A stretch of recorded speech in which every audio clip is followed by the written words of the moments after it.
दिल्ली की एक नहर नहर में अज्ञात लाश और उस लाश के साथ किसी भी प्रकार का कोई साक्ष्य न मिलना और मिलता मिलता मिला तो सिर्फ दो गीले कागज। एक सस्पेंस, एक अज्ञात और एक ऐसी लाश जो पुलिस के लिए भी रहस्य बनी हुई थी। आज की हमारी कहानी कुछ ऐसी ही है। नमस्कार, आदाब, सत श्री अकाल। मैं आपका दोस्त प्रदीप त्रिवेदी। आज की हमारी जो कहानी एक 2 माह पुरानी है। 5 अक्टूबर 2023।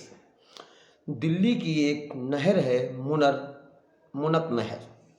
मुनक नहर के पास एक हैदरपुर ट्रीटमेंट प्लांट है। हैदरपुर ट्रीटमेंट प्लांट में 5 तारीख को एक लाश आकर फंस जाती है। कुछ लोग उसको देखते हैं। देखने के बाद तुरंत पुलिस को सूचना दी जाती है। पुलिस घटनास्थल पर पहुंचती है।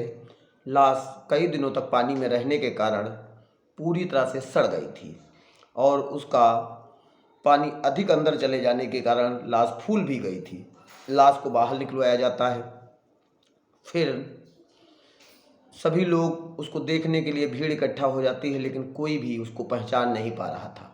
फिर जब उसकी तलाशी ली जाती है तो उसमें 2 गीले कागज़ थे। कागज़ इतना ज़्यादा गीले हो गए थे, अगर उनको खोला जाता तो वो फट जाते और कुछ पता न चल पाता। इसलिए उनको सुखाने के लिए रख दिया जाता है और पुलिस अन्य तहकीकात करने लगती है। पंचनामा भरा जाता है, पोस्टमार्टम के लिए लाश को भेज दिया जाता है।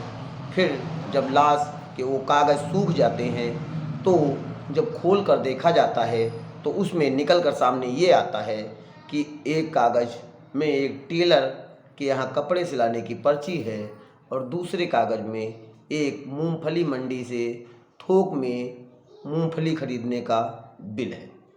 दोनों कागज़ का जो बिल था वो सहारनपुर ज़िला उत्तर प्रदेश से संबंधित था। अब पुलिस को भी लगता है कहीं ना कहीं ये जो घटना स्थल, ये जो व्यक्ति है, ये इसके ताल्लुकात सहारनपुर से हैं।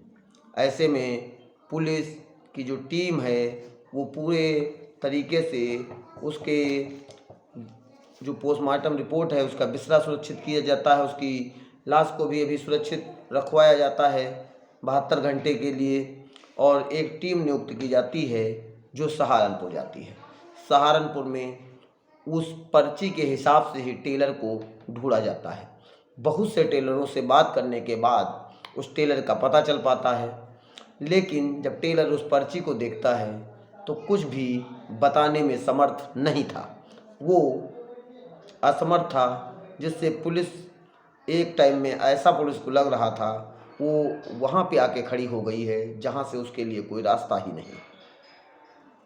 अब दूसरा जो अवशेष बचा था कि दूसरा कागज़, उसकी पुलिस जानकारी लेती है। दूसरे अवशेष की जानकारी लेती है तो मूंगफली मंडी जाती है। वहाँ बहुत बड़ी मंडी थी। उस मंडी में जब बातचीत की जाती है तो वहाँ से निकल कर जो सामने आता है वो एक व्यक्ति आता है। वो बताता है कि ये फला व्यक्ति है और फला जगह पर रहता है। उसके कथनानुसार पुलिस उसको लेकर जाती है और लेकर जाने के बाद जब उसके घर पहुंचती है तो वहाँ पर लोग कुछ भी बताने से इनकार कर देते हैं। वो सभी ऐसे बिहेव कर रहे थे, ऐसा व्यवहार कर रहे थे जैसे वो उसको जानते ही नहीं हैं, जबकि उसके परिवार के सदस्य थे।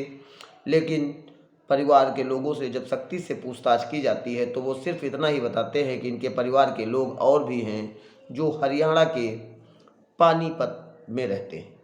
अब आप सोचिए कि लाश दिल्ली की मुनक नहर में मिली, उत्तर प्रदेश के सहारनपुर में भी पुलिस आई तो वहाँ पर उस व्यक्ति का तो पता चला, लेकिन अभी भी ये नहीं पता चल पाया कि इसकी लाश सहारनपुर से दिल्ली मुनक नहर तक कैसे पहुँची।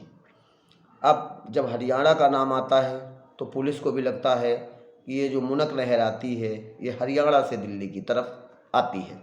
ऐसे में हरियाणा का एक शहर है पानीपत।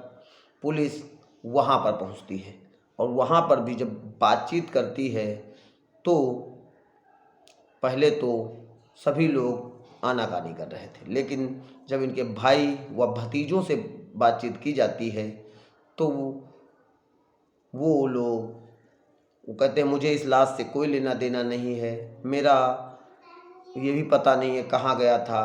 लेकिन पुलिस उनको घुमा फिरा के बताती है कि देखो ये लाश मुनक नहर में मिली थी, मैंने सहारनपुर में भी इसके बारे में पता लगाया और मैं पता लगाते लगाते पानी बताया हूँ। कहीं ना कहीं तुम लोग ही हो जो कुछ न कुछ जानते हो।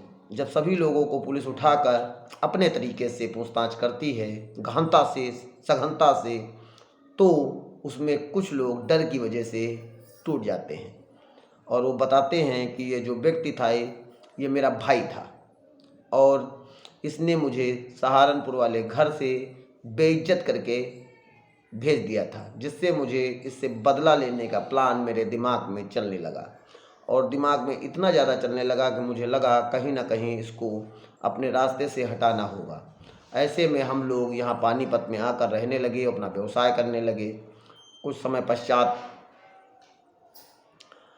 मैं इसको लाया था यहाँ सहारनपुर में कि आपसी सुलह हो जाए, विवाद शांत हो जाए, लेकिन विवाद शांत नहीं हुआ और मैंने अपने प्लान के मुताबिक इसको हाथों में रस्सी बांधकर इसको गला दबाकर मार दिया था। मारने के बाद इसको उसी नहर में फेंक दिया था। नहर में फेंकने की वजह से पानी में डूबने के कारण शायद इसकी मृत्यु हो गई। पुलिस को ये घटनाक्रम पता चलता है। पुलिस उन लोगों को 4 लोगों को अरेस्ट कर रोहिणी दिल्ली लाती है और उन्हें न्यायालय के समक्ष प्रस्तुत कर जेल भेज दिया जाता है। आज की जो कहानी है उसमें आपने देखा एक ऐसी लाश जो अज्ञात थी, नदी में बहती चली आ रही थी। कुछ लोगों ने उसको देखा और 2 गीले कागज, एक टेलर के यहाँ कपड़े सिलाने की पर्ची, दूसरा थोक की मंडी से मूंगफली खरीदने का बिल। मूंगफली मंडी से उस व्यक्ति का पता चलता है और बाद में एक परिवार का सगा भाई, सगे भतीजे, उन्होंने अपने चाचा की निर्मम तरीके से हत्या कर और हत्या करने के पश्चात उस शव को नहर में फेंक देना। लेकिन गला दबाने के बाद उन लोगों ने समझा था कि व्यक्ति पूरी तरह से मर गया, लेकिन वो मरा नहीं था। उसकी असल मृत्यु तो नहर में डूबने की वजह से हुई है। नहर में डूबने के कारण उस व्यक्ति की मृत्यु हुई थी। और पुलिस की जितनी भी तारीफ की जाए, जितनी भी प्रशंसा की जाए, वो इस केस में कम होगी, क्योंकि ये पूरी तरह से ब्लाइंड मर्डर नज़र आ रहा था। कहीं से भी इसका कोई सुराग नहीं था, क्योंकि जब व्यक्ति की लाश बरामद हुई थी तब तक उसके पास भी उन 2 गीले कागज़ों के अलावा कोई भी अवशेष न था। लेकिन उन्हीं 2 गीले कागज़ों ने ये तो क्लियर कर दिया कि व्यक्ति का तात्पर्य सहारनपुर से है। और सहारनपुर में भी जब पुलिस को खाक छानना पड़ा, एक हिसाब से कहीं ना कहीं उनको अंधे रास्ते में घुसना पड़ा, लेकिन उसकी तत्परता, उनकी सघनता, उनकी सजगता, उनकी जागरूकता और केस के प्रश्न सॉल्व करने की निरंतरता के कारण जो वहाँ के डीएसपी थे, रोहिणी दिल्ली का एक इलाका है, उसी इलाके की ये घटना है। वहाँ के जो एसपी गुरु इकबाल सिंह सिद्धू और इंस्पेक्टर त्रिभुवन नेगी और दिनेश बिश्नोई, इन सभी लोगों के संयुक्त तत्वाधान में इस केस का सफल निराकरण हो सका और एक अज्ञात लाश कहीं ना कहीं उसका गुनाह करने वाले, उसका अपराध करने वाले, ऐसा कृत्य करने वाले को सलाखों के पीछे भेजा गया। आज की हमारी घटना रिश्तों को तार तार करती, रिश्तों को झकझोरती ऐसी घटना है, जिसमें एक भाई ने ही एक भाई का कत्ल कर उसको नहर में फेंक दिया और ये अंदाज़ा लगाया कि उसकी पत्नी और बच्चे भी यहाँ उसको ढूंढते रहे कि उनके पति कहाँ चले गए हैं, और कहीं से उनका कोई पता नहीं लग रहा था। पता लगते लगते जब लगा तो वो मृत थे, लाश भी सड़ चुकी थी। फिर सुपुर्द करके लाश का अंतिम संस्कार कराया जाता है। ऐसे में आप सोचें, आज के समय का जो ये युग हो गया है, इसमें कौन व्यक्ति किस पर भरोसा करे, किसके भरोसे अपना जीवन जिए, और क्या करें क्या ना करें। सभी लोग सजग रहें, जागरूक रहें, सतर्क रहें और दूसरों को भी सजग व जागरूक करते रहें, क्योंकि मेरा मकसद आपको जगाना है, आपको क्राइम से बचाना है और निरंतर हो रहे अपराधों से आपको सजग करना है। जय हिंद, जय भारत।